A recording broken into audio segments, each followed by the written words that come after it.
Kaibigan, isang mapagpalang oras na pag-aaral. Isang kagalakan na kayo ay makakasama namin dito sa studio sa oras na ito. Sapagkat ang oras na pag-aaral ay isang pag-aaral sa salita ng Diyos. At ito'y magbibigay sa atin ng kagalakan.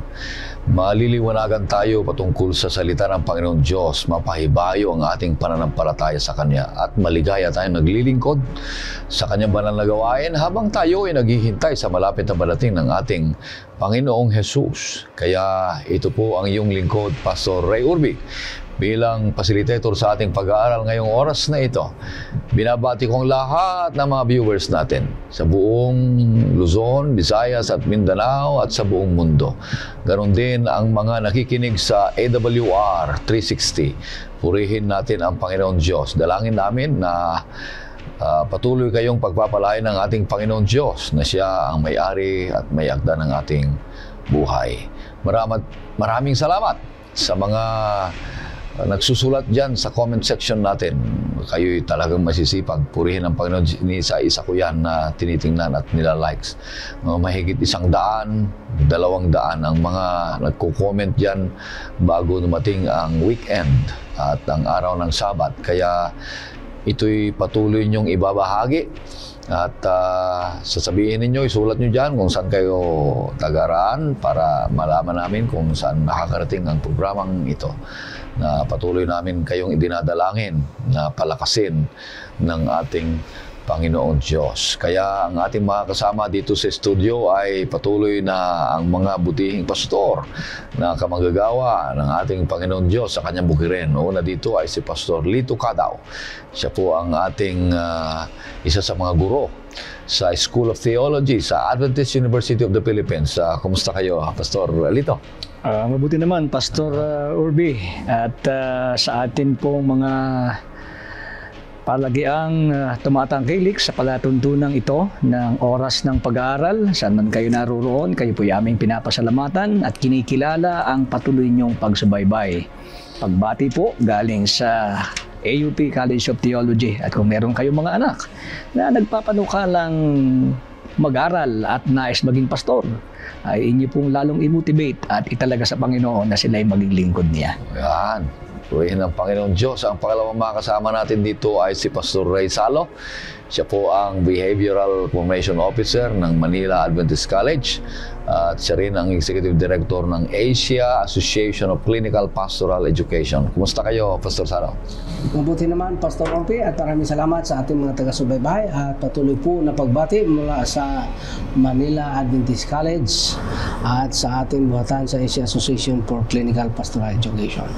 At ang Manila Adventist College ay ito po ang nag-iisang nag-offer ng law school sa Adventist School and Jurisprudence kung meron po kayong interest para matuto sa mga batas at Biblia ay patuloy po na yung tangkilikin ng ating paran. Okay, sa ating pagpapatuloy, kaibigan, nais kitang niyahan sa isang panalangin. O Panginoon Diyos, sa maraming banal, napakabuti niyo sa amin. Tunay na kayo ang Diyos na aming pinaglilingkuran at sinasamba. Nais namin, Panginoon Diyos, na ang iyong presensya sa magitan ng Banal na Espiritu ang sumamin upang lalo naming maunawaan, maliwanagan kami patungkol sa inyong mga salita at maging bahagi ito ng aming buhay. Patawarin kami, Panginoon Diyos, sa aming mga kasalanan. Ganon din ang pagpapatawad namin sa mga nagkasala sa amin. Ito hiling namin sa pangalan ng aming Panginoong Hesus. Amen. Ang patuloy na tema na ating pinag-aaralan ngayong trimestre ay may pamagat na temang pag-ibig at katarungan ng Diyos. Patuloy nating pinapag-aralan na ang mga mahalagang hiwaga ng pag-ibig at mga iniaalok sa atin ng Panginoon Diyos na mayroon siyang katarungan.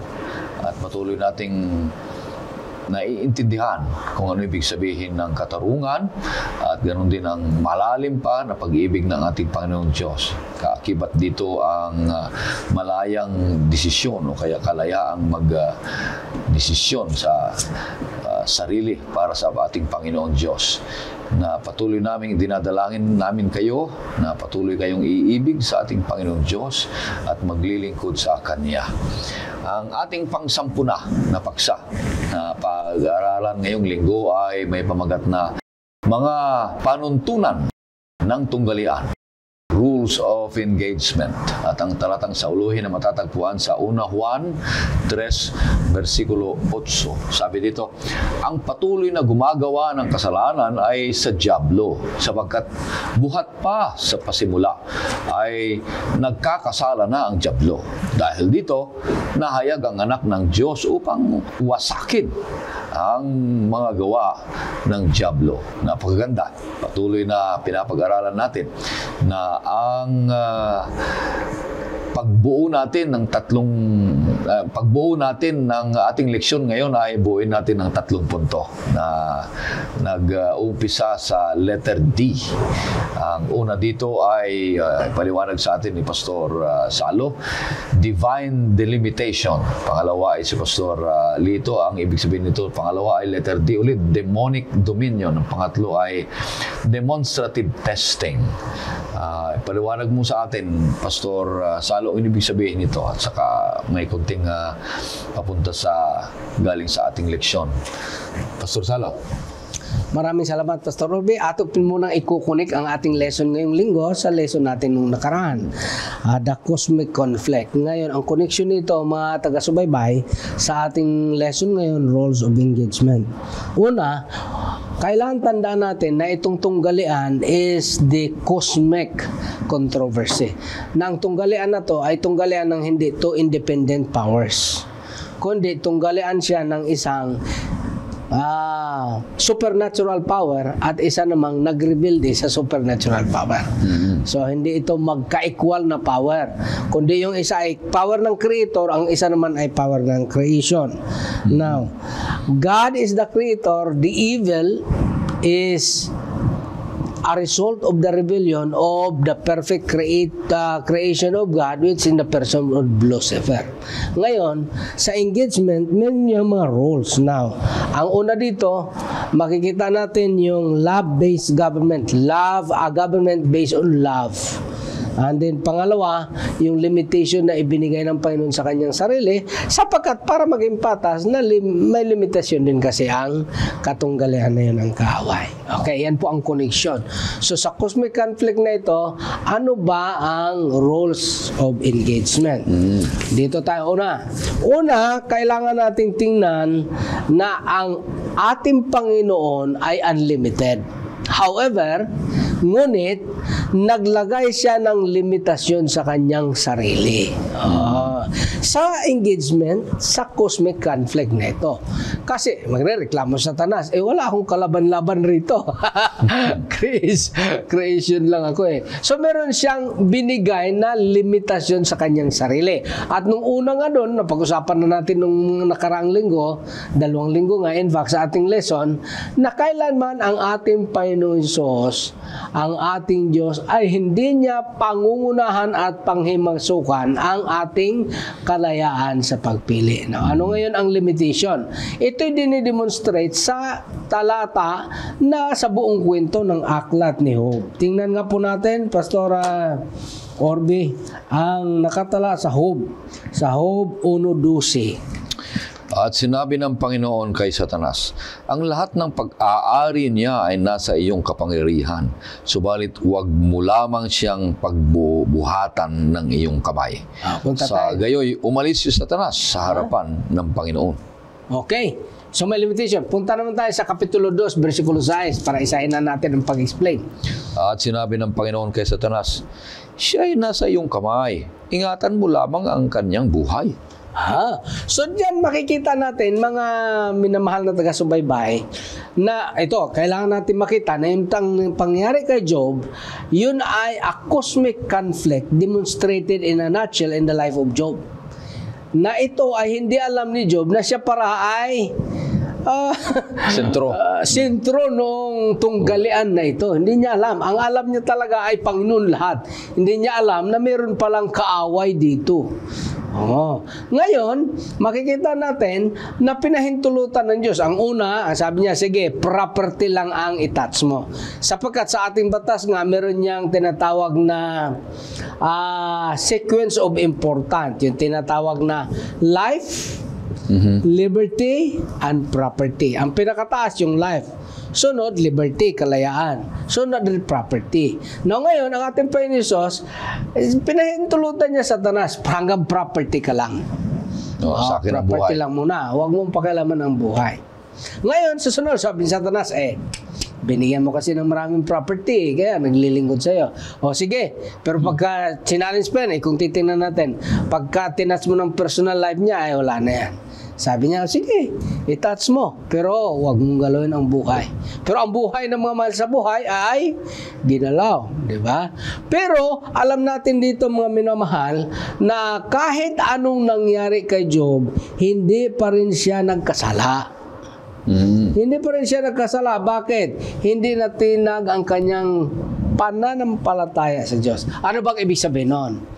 Hindi ibig sabihin noon na hindi talaga siya nang lulupaypay sa buong kwento na yan. Kung iyon nga babasahin ang buong aklat ng Job. It is a conversation between God and Job. Ang dami niya rin reklamo Pero sa bandang huli, ang kagandahan dyan, makita natin na nakarealize si Job na talagang kung titingnan niya ang kanyang sarili, ang sabi pa nga niya sa bandang huli ng talata, ng mga chapter dyan sa Job, na parang wala pala talaga akong, walang alam. Ang dami kong sinasabi na hindi ko alam. Nung inumpisahan na siyang tinanong ng ating Panginoon sa Job, nasaan ka ba nung ginawa ko ang lupa? Nasaan ka ba nung ginawa ko ang langit? Nasaan ba itong nagtatanong sa akin nung naglagay ako ng boundary sa dagat at saka lupa? Doon nakikita ni Job yung kanyang value na napakalayo pala. So makikita natin dito sa cosmic conflict, una, meron talagang cosmic conflict na merong spiritual warfare behind sa bawat activity, Pastor Lito at saka Pastor Orbe. Pagka hindi natin yan naintindihan, ay puro tayo reklamo sa buhay. Pero pag naintindihan natin na ang bawat galaw pala sa mundong ito ay merong background na spiritual battle, na ang background ay merong isang perfect creation na merong kasama ng possibility of committing sin kasi nga meron siyang freedom. Napakalaking risk nito. Sapagkat ang operation nga ng Panginoong Hesus ay sa pamagitan ng pag-ibig, at ang pag-ibig kailangan may freedom. Ngayon, dahil nga ay pinili ni Satanas at pinili rin ni Adan at ni Eva, pinili ni Lucifer, naging Satanas siya, at pinili ni Adan at ni Eva ang salita ng kaaway kaysa salita ng Diyos, nagkaroon ng malaking conflict. Dahil para patas, ang ating Panginoon Hesus, nagbigay siya ng divine limitation. In two counts. First count, may divine limitation na hindi pwedeng i-destroy ng kaaway ang mga bagay na hindi na naayon sa kanilang rules of engagement. Pangalawa, nagbigay din ang ating Panginoon Hesus ng delimitation sa kanyang sarili na hindi niya pwedeng panghimasukan ang binigay niya ng freedom. Di patas na ngayon ang laban. Patas. Kasi kung walang limitation ang Panginoon Hesus, magreklamo sa Satanas, ay talo taga ako rito. Sa umpisa pa lang talo na ako. Wala kang limit ay yung kapangyarihan Ako limited So para maging patas sa ating Panginoon Hesus, sige, ganito. Pwede mong galawin yan, pero ito wag mong galawin. Ako naman, hindi ako manghimasok sa desisyon ng tao. Pero, pagka humingi na ng tulong ang tao sa akin at mag-submit ng kanyang sarili sa akin, ay makapasok na ako. May kanta niyan na Tagalog. Lagi itong ginagamit sa mga harana sa Voice of Youth.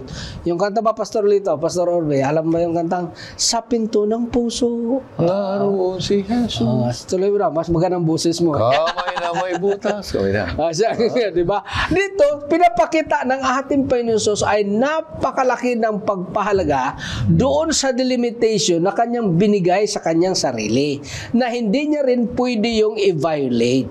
Kapag binayolate niya yun, magrereklamo si Satanas. Now ngayon, under the law, there are rules of engagement. Sa rules mga taga-subaybay, meron tinatawag diyang general rule, meron namang tinatawag na exceptions. Meron din tinatawag na exceptions to the exceptions.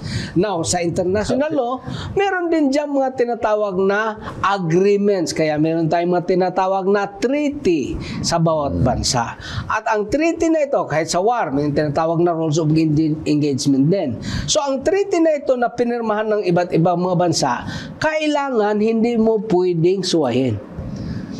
Ang problema lang, kahit pumirma sila sa UNCLOS, tinatawag nating Law of the Sea, United Nations Law of the Sea, ay ayaw naman kilalanin. Tapos bubulihin pa, bubumbahin pa ang ating pasira na nga ang mga barko, bubumbahin pa ang tubig. Lalo na wasak. Pasira. Wala lang talaga magawa. Wala lang talaga magawa. Pag pumalag ka, lalo ka rin namang madadali. Bubumbahin ka. Kaya dahil sa mundo ito, maraming pambubuli. Ang una kasi nang bubuli talaga itong si Satanas. Binuli itong si Job na walang kaalam-alam. Di ba? Ang daming collateral damages. However, ang maganda, gusto kong i-ending dito. Dito sa delimitation na ginawa ng ating Panginoon, dito sa aklat ng Job, bagaman at the first glance, sa unang tingin, parang panalo si Satanas. Pero pag tiningnan mo at the end, 10 beses ibinalik ng Diyos ang mga biyaya na tinamo ni Job. Ang punto, mga kaibigan, mga taga-subaybay, na kahit anumang paghihirap na ating naranasan, kung tayo ay patuloy na tapat sa Diyos, ang biyayang ating tatanggapin ay mas malaki pa sa nawala sa atin. Wow, purihin ang Panginoon Diyos. Kaya nga pagkatapos nito ay meron tayong napakalaking biyaya na inihahanda ng Panginoon Diyos na tatanggapin natin kung tayo ay magtagumpay at magiging laging depende sa ating Panginoon Diyos. Kahit napakaraming mga pagsubok at gamitin natin ang ating desisyon, malayang desisyon, kahit napakaraming mga kahirapan na nangyayari sa ating buhay, kagaya ni Job, ay patuloy siyang humihingi ng mga bagay na biyaya ng Panginoon Diyos para maliwanagan siya sa kanyang mga kahinat ng kanyang buhay. Kaya kapatid, kahit ganun pa man, ang Panginoon Diyos ay pinapahintulutan ka na kahirapan mo sa buhay mo, ay patuloy kang nagtitiis na may katwiran. Ang katwiran ay galing pa rin sa Kanya, no, Pastor Lito? Totoo yun eh. Oo. Habang aking pinapakinggan yung salaysay ni Pastor Ray, naisip ko tuloy yung terminong partida. Di ba? Binanggit mo kanina yung, ay talagang wala talaga akong kalaban-laban sa iyo. Ha? Actually, kaya lumalabas dito sa issue ng malaking tunggalian sa rules of engagement na pinahintulutan o pinapahintulutan. Pinapahintulutan. Pero yung pagpapahintulot na iyon ay parang partida yan sa iyo eh. Parang partida yan sa iyo. Dahil ang totoo niyan, talagang wala ka ng laban. Doon pa lang sa ating ending ng ating lesson last week, doon sa tinatawag ng ating mga theologian na proto-evangelion, yung first gospel. Doon pa lang kasi kung atin titingnan, mga minamahal na mga taga-subaybay at taga-tangkilik ng pag-aaral na ito, doon pa lang ay ihilalarawan na ang kahihinatnan ni Satanas ay nakatitiyak na siya ay talunan. Pero yung rules of engagement, hindi alam ni Satanas na bagamat pinapahintulutan siya, napakaliwanag ng binabanggit ng Christ Object Lesson. Kung babasahin natin saka yung Great Controversy, pinapahintulutan ito ng Panginoon na mangyari na mayroong pahintulot na ito'y gagawin para mahayag kung sino talaga siya. Na ang ending, kapag tapos na yung otoridad na ibinigay sa iyo, na yun yung ating pangalawang punto mamaya, walang maidadahilan ka at ang lahat ng nakakakita na talagang karapat-dapat ka lamang wakasan.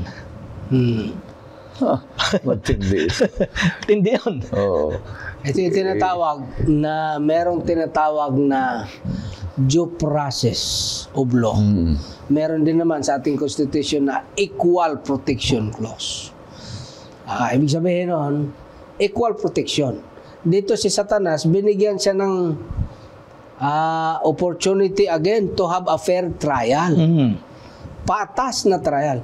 Pero ang tanong, sino ba talaga ang judge dito? Actually, ang judge talaga dito, tayo yun. Kasi tayo ang mamimili eh. Tayo ang mamimili. Ibig sabihin yan, tayo yung mag-uswa. Diba sa 1 Corinthians may binanggit dyan si Paul na darating ang panahon that we will judge angels. Yan yung tinatawag sa theological term na millennial judgment. Pero yun ngayon, mga taga-subaybay, ngayon pa lang, nagiging judge na tayo sa bawat pagkakataon na tayo mamimili, Pastor Orbe. Mili ka, saan ka ba pipili? Sa bad or good? Pero hindi yan equal power ha. Bakit? Mas mataas talaga ang kapangyarihan ng good kaysa bad. Para nga magkaroon ng equal opportunity, binigyan ng Diyos ng delimitation. Ano yan? Hindi niya pwedeng panghimasukan ang desisyon ng tao. Kasi siyempre magreklamo sa Satanas. Ito na nga reklamo niya eh. Kaya naman naglingkod si Job kasi binigyan mo ng ganito. Binigyan mo ng ganito. Pero pinatunayan ng Diyos, hindi. Talagang mahal niyan ako. Sige, subukan mong gawin ito. Pero ito huwag mong gawin. Naging faithful pa rin si Job. Matindi ang desisyon ni Job. Kahit gano'n ang nangyari. Itong si Satanas din ay alam na nga siyang matatalo eh. Talagang patutunayan niya pa rin na siya ay gusto niyang mananalo. Alam na nga niya talagang doon sa nakaraan eh, alam niya ang consequences ng mangyari sa kanya. Pero pinagpatuloy pa rin. Gusto na talagang labanan ang kaharian ng ating Panginoon Diyos, ang kanyang kapangyarihan. Kaya humingi siya ng limitation din para sa Panginoon para sana maging patas eh. Partida nga yun. Pero wala pa rin, matatalo pa rin siya.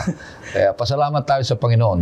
Doon tayo makikita at nakikita natin na kung tayo nasa side ng ating Panginoon Diyos, mananalo tayo. At huwag tayong manatiling sarilihin natin ang lahat ng buhay. Nandiyan ang Diyos para lumapit tayo sa Kanya, para tayo ay magkaroon ng tagumpay, mga kapatid. Pupunta na sa pangalawa, demonic dominion, Pastor. Ano ibig sabihin nito, Pastor Lito? Demonic dominion. Ayan, ating i-connect doon sa ating unang punto kasi diniin natin sa unang punto na merong limitation ng Diyos na kanyang isinet. Ha? Para at may boundary na inilagay para papagdusahin ni Satanas ang lingkod ng Diyos na si Job. Na ang sabi niya kasi nga ay, kita naman ang buhay niyan, kasarap-sarap ng buhay niyan. Mayaman, may masayang pamilya, maraming ari-arian, maraming mga lingkod. Pero hindi lang may limitation. Bagamat mayroong pahintulot, tandaan natin, ito'y seryosong bagay. Kasi yung pahintulot na iyan, ang ibig sabihin nun, binibigyan ng Diyos si Satanas na gamitin yung kanyang demonic dominion. Ay, dun pa lamang sa term, demonic dominion. Nakakatakot na pag ating papakinggan. Pero ang pangalawang punto dito, bagamat binigyan siya ng pagkakataon na exercise itong demonic dominion, ito ay temporary authority lamang. That's another important point. Temporary authority. Kasi ang sabi sa atin, sa aklat ng pahayag o ng Revelation, Satan, so ang sabi ay, reveal Satan's temporary authority na ito'y binigay sa kanya para kanyang impluensyahan ang sanlibutan sa espiritual na kalagayan. Pero ang sabi, siya ay destined na siya ay paparusahan, sabi ng prophecy. Tingnan natin kung anong ating katunayan dito at ating basehan. Basahin natin yung Revelation 13, 4-7. Ayan, para ating maunawaan ito. Yung temporary authority. At itong temporary authority na ito, ang masaklap nito, hindi lang mismo si Satanas ang gumagamit ng kanyang demonic power. Gagamit din siya ng instrumento. Tingnan natin. At babasahin na rin natin yung Revelation 13:18. Pastor Urbi. Revelation 13:4-7. Sabi dito, ang mga tao'y sumamba sa dragon sapagkat ibinigay niya ang kanyang kapangyarihan sa halimaw at sinamba nila ang halimaw na sinabi, sinasabi, sino ang katulad ng halimaw at sinong makakalaban dito? Ang halimaw ay binigyan ng isang bibig na nagsasalita ng mga palalong bagay at ng mga kalapastangan at pinahintulutan siyang gumamit ng kapangyarihan sa loob ng 42 buwan. 6. Ibinuka niya ang kanyang bibig upang magsalita ng mga kalapastanganan sa Diyos, upang lapastanganin ang kanyang pangalan at ang kanyang tahanan, gayon din ang mga naninirahan sa langit. 7. Ipinahintulot din sa kanya na makipagdigma sa mga banal at sila'y lupigin. Binigyan siya ng kapangyarihan sa bawat angkan, bayan at wika. 18. Ating basahin na. Sabi sa 18, kailangan dito ang karunungan. Ang may pangunawa ay bilangin ang bilang ng halimaw, sapagkat ito'y bilang ng isang tao. Ang bilang nito ay 666. Yan. Hindi naman ang ating lesson ay tungkol doon sa mga halimaw, ano? Pero ang ating punto dito, ay ang kaaway ay may mga panukala na hindi lang pala si Satanas personal na pwedeng pakialman ka, gagamit din siya ng mga puwersa para yung angkan sa lupa at mga tao sa lupa ay kanyang hatidan ng mga bagay na hindi maganda, kasama nga doon ang pag-uusig. Pero yung puntong pangalawang ating binabanggit kanina, ang sabi ay ito'y temporary authority. At kaya nga binanggit sa atin ng ating previous lesson, naaalala siguro natin na ang sabi ng ating lesson, ang ating pakipagbaka ay hindi sa laman at sa dugo, kundi sa kapangyarihan sa sanlibutan ito. Yun na yung binabanggit kaya ni Pastor Salo na walang kaalam-alam si Job, nananahimik siya sa kanyang katapatan sa Diyos, biglang may nangyaring hindi inaasahan na mahirap maunawaan. Actually, yung bahagi ng Daniel 10, 12 to 13, kung ating titignan yung great controversy dito, bago mapermahan ni Cyrus yung batas na pauwiin yung mga Israelita na bumalik sa kanilang kaharian, naglaban muna sa isip ni Cyrus yung kapangyarihang hindi nakikita. Yun din ang nangyari kay Job. Yun ang nangyayari sa atin. Yun din ang nangyayari sa atin sa panahong ito. Pero mga kaibigan, tandaan po natin, may limitasyon na ibinigay ang Diyos kay Satanas. At tandaan natin na itong kapangyarihang ito ay temporary authority lamang. Kaya lang, yun ang dahilan kung bakit tayo binigyan ng babala na tayo'y maging mapagmatsyag at manatiling watchful at vigilance, dahil nga itong kaaway ay may mga ginagawa na hindi kaaya-aya. Pero ang sabi sa atin, itong kapangyarihang ito, ang sabi ay si Satanas ay destined to end as prophesied. Okay, kung ating babasahin yung Revelation 20:10, ano bang nakalagay kaya doon sa Revelation 20? Tingnan natin, madaling naman ating buklat natin ito. Pero tiyak, base dito na si Satanas ay makatitiyak tayo na ang kanyang kapangyarihan ay temporary at siya ay may kawakasan. Anong pagkakabanggit, Pastor? At ang dyablo na dumaya sa kanila ay inihagis sa lawa ng apoy at asupre, na kinaroroonan din naman ng halimaw at ng bulaang propeta, at sila'y pahihirapan araw at gabi magpakailan paman. Ending yan. Hindi lang ni Satan, kundi nung kanyang kasangkapan. At ito pa, ang sabi sa atin, dahil dito, kung babalikan natin yung ating pinag-uusapang sentro ng ating lesong halimbawa na si Job, sabi dito, Satan's power to afflict Job is clearly limited by God's, hindi ginamit dito ay yung term, pero gusto kong gamitin ay yung approval. Ayan, hindi utos ng Panginoon kay Job na hindi actually utos, di ba? Gusto kong gamiting term ay approval. O ay sige, kung yan lang din ang iyong ang iyong clamor, partida ko na. Yan. Kilala ko ang mga tao ko, kilala ko ang aking mga lingkod. Sige, pinapahintlutan kitang iyong galawin. Ano ang unang gagalawin? Yung kaya sabi mong kayamanan. Nag-extend pa, ano ang pangalawang ginalaw? Ay, pati yung katawan, pati yung pamilya. At ang sabi dito, showing that even his significant influence is under the divine control.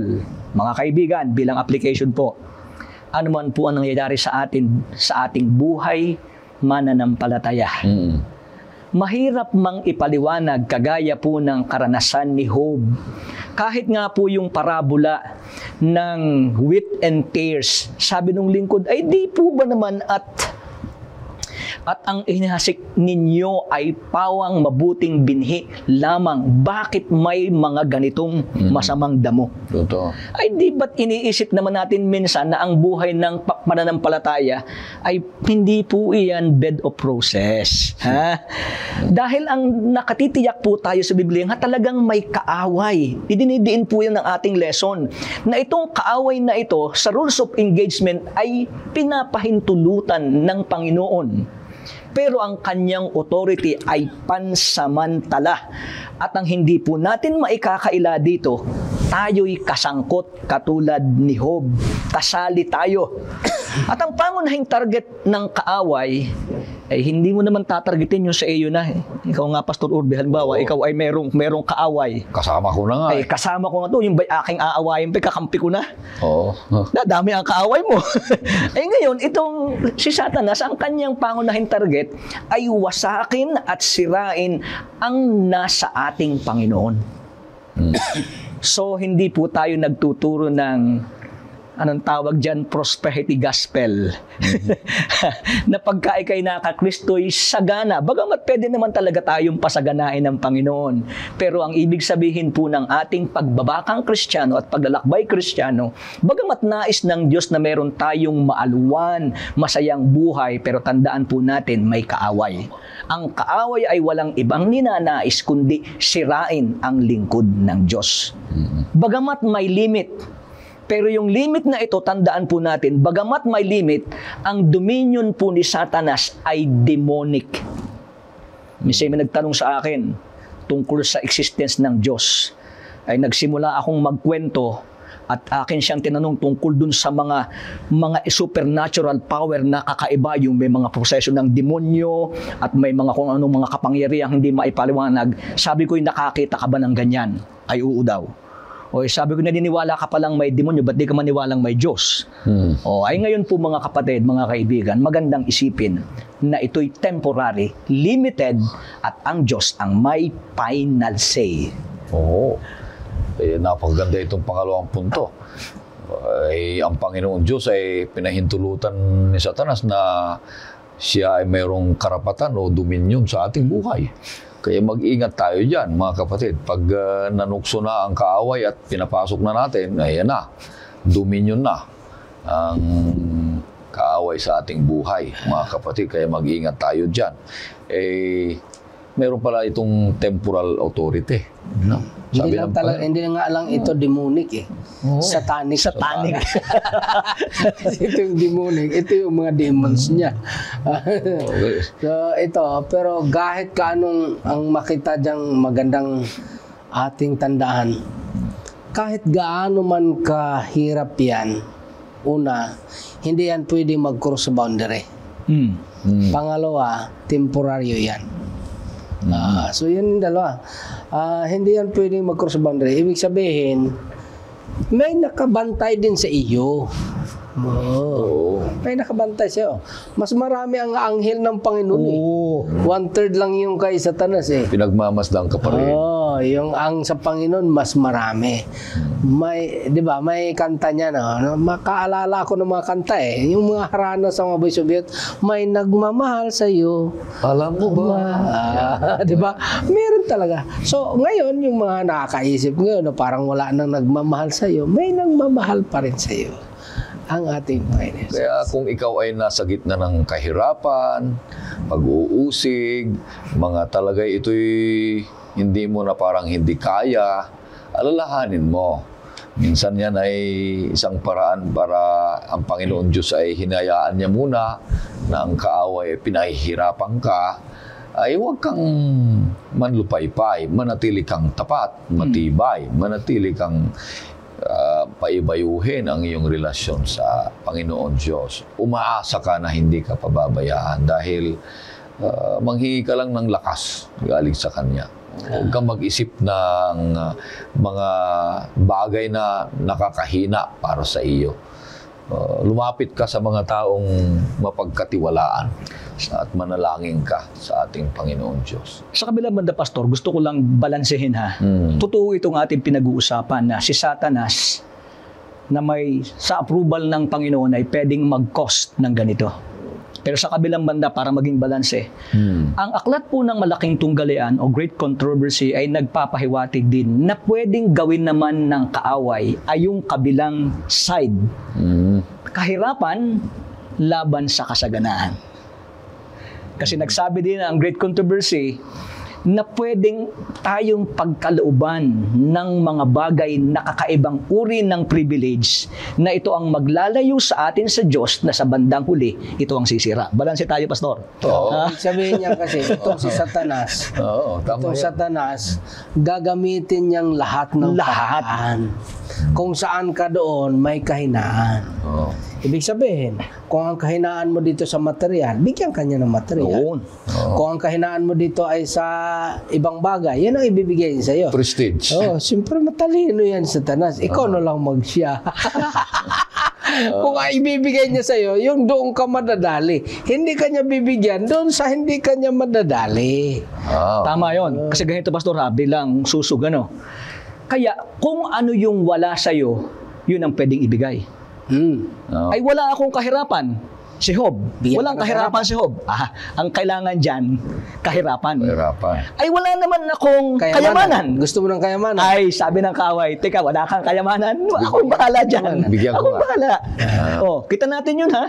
Kaya dito sa lesson natin, tungkol kay Job, makikita natin yung buong anggulo na yung limitasyon, bagamat may limitasyon, bagamat may demonic o satanic dominion, ito'y temporary, gagawin lahat ng kaaway.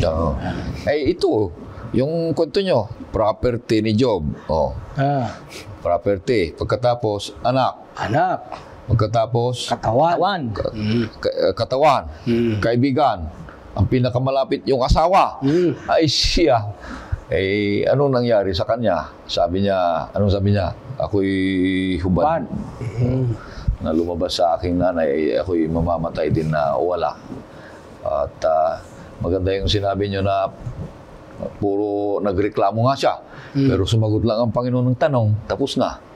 Kaya mga kapatid, marami tayong mga katanungan sa Panginoon Diyos. Ngunit pag ang Diyos ang nagsalita sa kanyang banal na salita, ay tayo tumahimik na at sumunod sa kanyang kalooban, mga kapatid. Pangatlo na, punta tayo sa demonstrative testing. Pastor Salo, ano itong ibig sabihin? Itong demonstrative testing, una mag-umpisa ako dito sa isang aklat na ang pamagat ay Powers of Evil, a Biblical Study of Satan and Demons, page 64. Sa mga ating mga kasamahan na merong Teacher's Edition na lesson, makita po natin yan sa page 125. Ang sabi dito, however antagonistic the forces of evil may be towards the will of God, they cannot prevent it from being accomplished.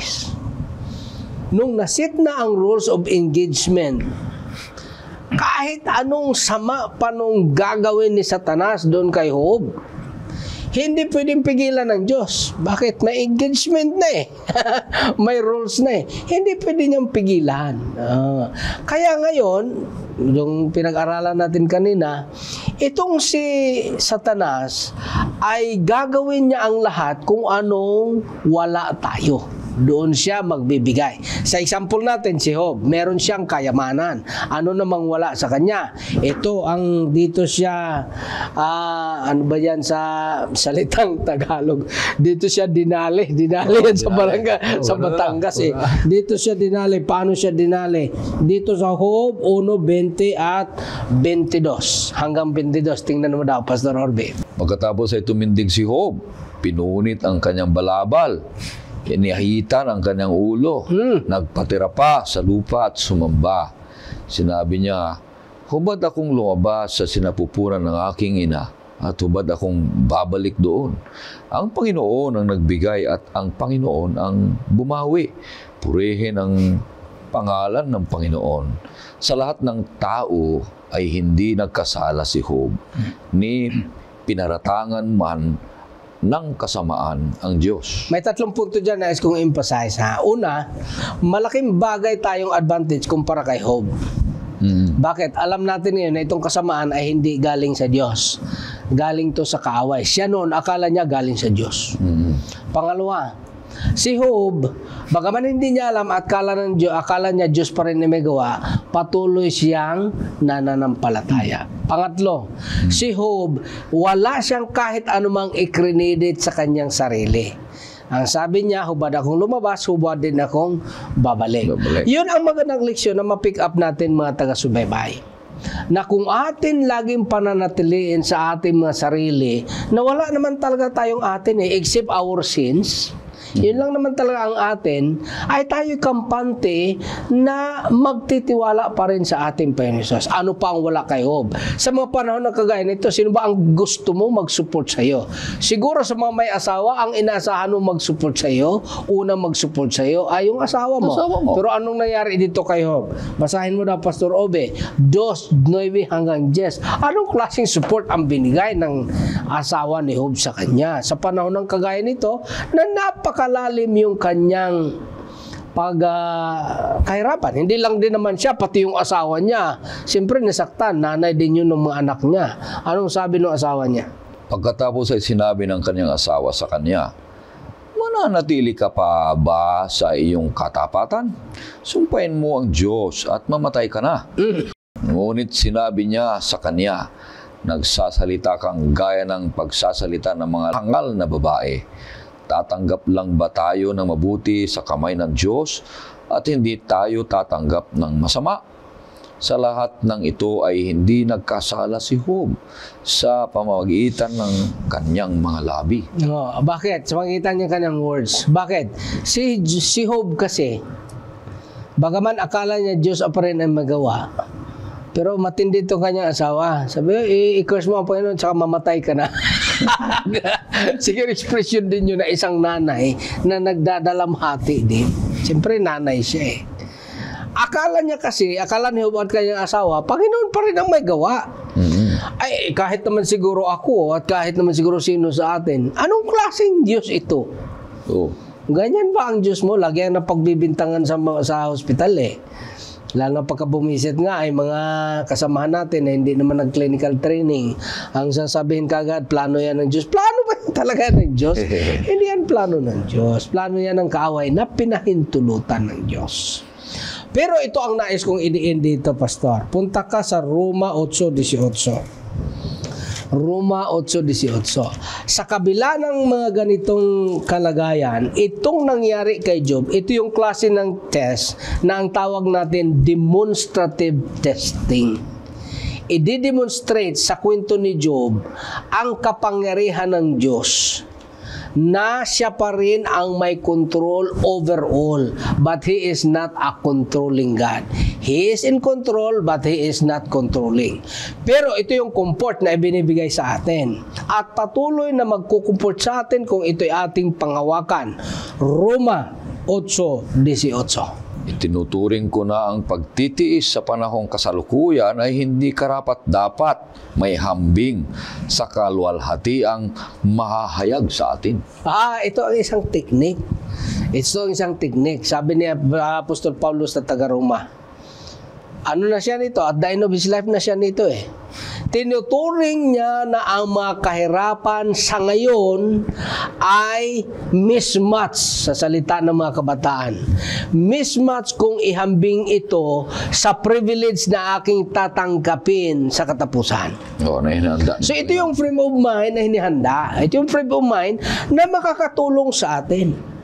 Kung tayo'y nahihirapan sa panahon ngayon, ang ating iisipin na itong kahirapang ito, temporary. Dahil ang demonic dominion is temporary. Kaya nga ang forever sa Panginoon lang. Nasaktan ka, inagaw ang Diyos mo, temporary lang yan. Pag nilason mo na yun ng agaw, di tapos na.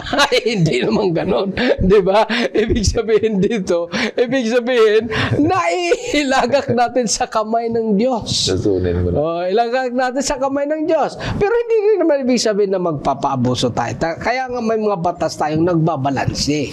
Kaya nga ang banal na kasulatan, dito tinatawag nga demonstrative testing sapagkat dinidemonstrate sa buhay ni Job at sa mga propeta at ang pinaka-demonstration na binigay ay ang buhay ng ating Panginoon Hesus.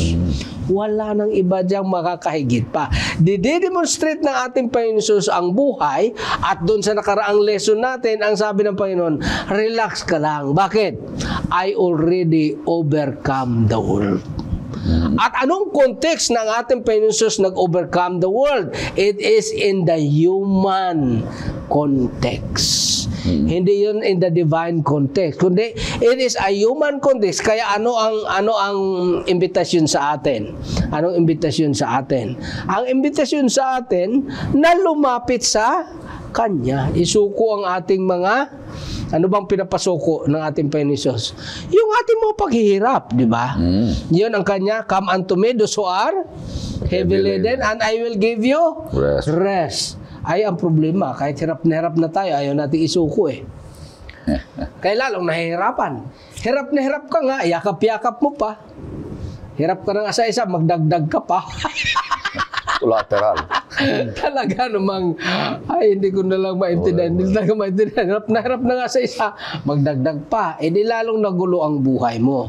Demonstrative testing, mga taga-subaybay. Dinemonstrate na ang testing sa great controversy or sa cosmic conflict sa buhay ni Job.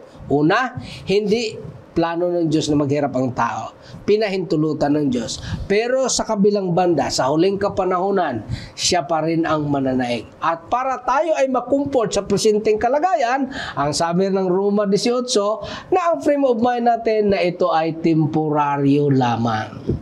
Sapagkat ang dominyo ng demonyo at ng kaway temporary, ang paghirap ay temporary, at nagpa-promise ang ating Panginoon Hesus na walang katapusan. Ano walang katapusan? Walang katapusan na makasama ang Diyos na may lalang. Walang katapusan ang community ating titirhan ay puno ng pag-ibig. Walang katapusan at ang buhay na enjoy natin kasama siya ay magpawalang hanggan. Purihin ang Panginoon Diyos. Napaganda ito, demonstrative testing. Nakita na natin, sabi ni Pastor, sa buhay ni Job, dinemonstrate ng Panginoong Diyos sa kanya na ang kanyang katapatan ay gayon na lamang. Si Job ay naging mayaman. Dumating ang pag-uusig, ang mga kaibigan niya, ang asawa niya, dumating ang kahirapan, ngunit hindi siya nagsalita laban sa Panginoon Diyos. Ganon din ang ating Panginoong Hesus. Naging mayaman sa langit, bumaba sa lupa, pinahirapan, anumang ginawa sa kanya, pinag-uusig, gawa ito ng demonic dominion. Ibig sabihin ito na satanic ito eh. Ginalo lang di kaya demonic eh. Pero satanic dominion ito, mga kapatid. Pumunta dito ang ating Panginoong Hesus, dito sa kanyang dominion, dito sa lupa ng si Satanas. Ngunit, sa bandang huli ay nagtagumpay ang ating Panginoong Hesus. So, yung testing, yung pagsubok na naipakita ni Job, si Jesus ay parehong nagtagumpay. Tayo, magtagumpay tayo sa mamagitan ng ating Panginoong Hesus. Kung maging kagaya tayo ni Job, kung mayamang ka man, ay masusubok ka. Mahirap ka, masusubok ka. Ang iyong pananampalataya. Magtagumpay ka sa lahat ng pagsubok. Sabi ng banal na kasulatan, walang pagsubok na may bibigay sa iyo na hindi mo kayang lusutan. Oh, that is 1 Corinthians 10:13. Naalala ko. Oo. Iyon ang sabi niya. At ang maganda pa niyan, hindi lang yun eh. Kasi dinemonstrate nga dito, yung pagtatagumpay ni Job, ay kung ating tingnan ay sa context ng kanyang pagiging tao na may kaugnayan sa Diyos. Sa Diyos. Nagtagumpay. Hindi niya question o binlame ang Diyos, bagamat hindi niya alam. Kasi sa atin ngayon, may sagot na tayo eh. Sa atin namang context, maganda, naalala ko tuloy yung James 1:12. Sabi ni James, "Blessed is the one who perseveres under trial.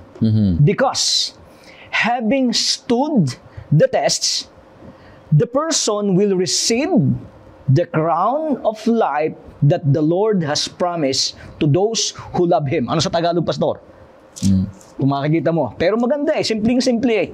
Sila daw ay mapalad. Yung mga taong nagtiis ng mga pagsubok. Santiago At sa 2. pagka sila'y Santiago 1:12. Ayan. Pag sila'y subok na, basahin nga siyang Tagalog para marinig ng ating mga taga-subaybay. Mapalad ang taong nagtitiis ng pagsubok, sapagkat kapag siya ay subok na, siya ay tatanggap ng putong ng buhay at ipinangako ng Panginoon sa mga nagmamahal sa Kanya. Nakarangasa tayo ng kahirapan, minamahal kong kaibigan. Wag na tayong tumigil pa. Talaga na lang natin sa Panginoon. Di pa natin alam kung ano pang pwede mangyari, pero ang tiyak at the end, hindi lang siya ang may final say, siya rin ang may final reward. At isa rin dyan na nais natin idagdag, Pastor Lito, Pastor Obi, nagtagumpay si Job dahil sa connection niya sa Diyos. Naghirap din si Job dahil sa connection niya sa Diyos. Yun yung trigger. Kasi nga, kaya siya pinagka-interesan ni Satanas kasi sa connection niya sa Diyos. May connection siya sa Diyos. Kaya, i-comfort ito sa atin. Kung naghirap man ka, may connection ka kasi sa Diyos. Pero iba yun namang naghirap ka dahil sa iyong Kagagawa ng kalokohan. hindi ko na lang banggitin dahil sa iyong katangahan. Parang ganun ba? Ay, personal choice natin yun. No? Pero may mga ganun din. Pero hindi naman yun ang tawag nito. Hindi naman doon nababase. Kasi nga, ang sabi nga, hindi binabase kung ilang beses kang nadapa. Kundi binabase kung ilang beses kang bumangon sa iyong pagkakadapa. Lahat ng mga tao nagkakamali. Pero kung ikaw natuto sa iyong kamalian at ito'y naghatid sa iyo sa mas lalo pang mahigit na relasyon sa Diyos, ay marami namang mga Bible characters and examples that they have commit a mistake but they become more faithful at the second time around. Yan yung comfort sa atin. At baka tayo ma-misinterpret, baka naman matakot yung ating ilang taga-subaybay na nga sa Panginoon pala'y maraming kahirapan. Hindi ho gano'n. Ang ibig sabihin namin dito sa studio, ang ibig sabihin, hindi po tayo excuse. At ang maganda naman, bagamat hindi nga tayo excuse, may tulong na laging nakalaan. At hindi lang may tulong, may reward. At kasama natin ang Panginoon sa lahat ng panahon. Mas marami pa rin ang kasiyahan kaysa kahirapan sa paglilingkod sa Diyos. Yan. Balanse tayo, Pastor. Kaya wala tayong kinikilingan dyan. Lahat niya ng bagay na yan ay kung tayo ay tapat sa Panginoon Diyos, masusubok ka. Kagaya ni Lazaro. Dahil sa kasalanan, dumating ang sakit, dumating ang kamatayan, ngunit nabuhay na maguli. Kung tayo na kay Kristo, darating mga sakit, darating mga pagsubok, kung ano mga bagay yan, dapat buhay ang ating relasyon sa Kanya upang sa ganon ay magkakaroon tayo ng buhay na walang hanggan. Mapalad, sabi dito, mapalad kayo kung kayo ay nilalait, inuusig, pinagsasabihan ng sari-saring kasamaan na pawang kasinungalingan dahil sa akin. Kayo ay magmamana ng kaharian ng langit. Purihin ang Panginoon Diyos, kaibigan. Magtapat ka sa ating Panginoon Diyos at umasa ka sa Kanya.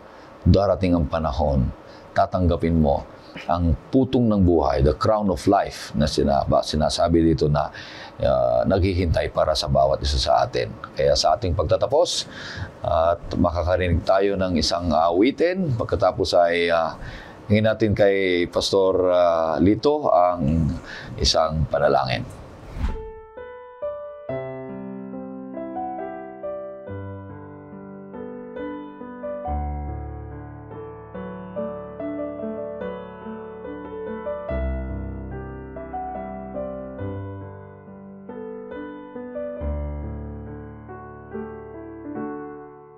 Kay Kristo lang pag-asa ko, liwanag tibay sa mundo. iyong panulok narito, di matitinag ng bagyo. Pag-ibig na kay dakila, sa takot mo mapayapa. Kaaliwan ko sa lupa, Kristong biyayang sagana. Kay Kristo na naging tao, Diyos na lubos pumarito. Katuwirang lingap sa mundo, hinamak nating totoo. At dun sa krus siya'y namatay, buot ng Diyos aking salay. Pinaglubag niyang mahusay, dahil kay Kristo'y nabuhay.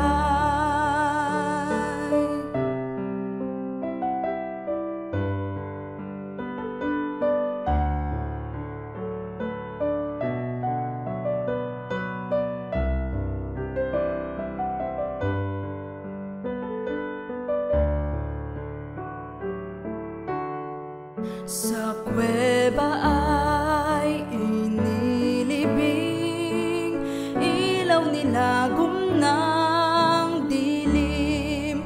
Ngunit araw nga'y dumating, na siya'y muling nabuhay din. At pagbango'y nagtagumpay sa kamatayang kaaway. Ako'y Kanya, aking tunay, Kanyang dugo, aking buhay. Walang sala o takot man, dahil si Kristong tanggulan. Sa simula't katapusan, buhay tanging kay Kristo lang. Sa Kanya'y di mawawaglit, hanggang Kanyang pagbabalik. Habang dito sa daigdig, kay Kristo lang tumitindig. Sa Kanya'y di mawawaglit, hanggang Kanyang pagbabalik. Habang dito sa daigdig, kay Kristo lang tumitindig.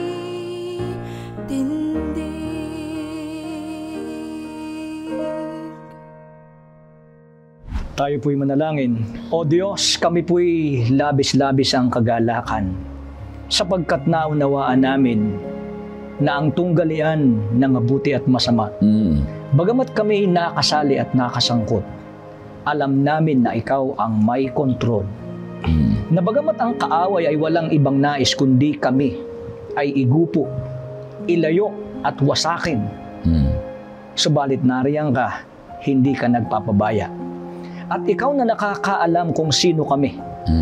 Ang iyong pagpapahintulot ay hindi lalabis sa kung ano ang aming makakaya.